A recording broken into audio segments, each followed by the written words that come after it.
Tak pierwsza rzecz, ja bym chtěl tutaj pogratulovat Legii k zisku mistra i Pucháru polského.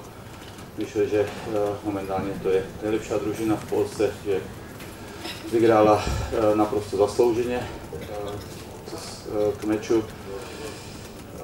My jsme očekávali, že Piast dzisiaj doma vyhrá to svoje spotkanie. Dla toho jsme šli do meče proti Legii v bardzo ofenzivním skladě.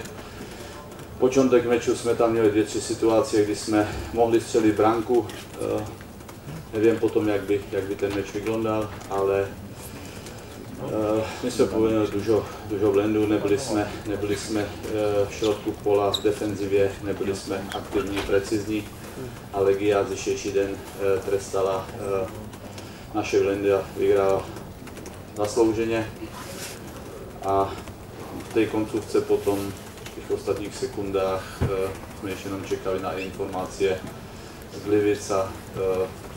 Z jednej strany jsem smutný z té vysoké porážky, ale na druhou stranu se bardzo těším z toho třetího města. Myslím, že dla nás, dla klubu je to duży sukces. Również serdecznie gratulujemy trzeciego miejsca. Zapraszam Państwa do pytań. Bardzo proszę o zgłaszanie się, przedstawianie i mikrofonu. Maciej Kaliszuk, przegląd sportowy. Panie trenerze, jak to możliwe, że Pana zespół jeszcze niedawno tutaj potrafił wygrać?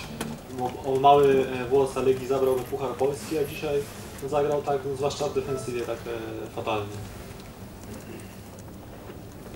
Já nechci teďko v žádném případě žukat tutaj nějaké alibi, ale nám po prostu v šrotku pole brakovala agresivita, brakovala nám tam taková větší disciplína. My jsme chtěli tutaj grát ofenzivně, ale my jsme zapomněli, že grát ofenzivně značí i, že musí družina grát do tylu bardzo disciplinovaně a to nám dzisiaj brakovalo a Legia v dnešním spotkání to dokázala doskonale využít.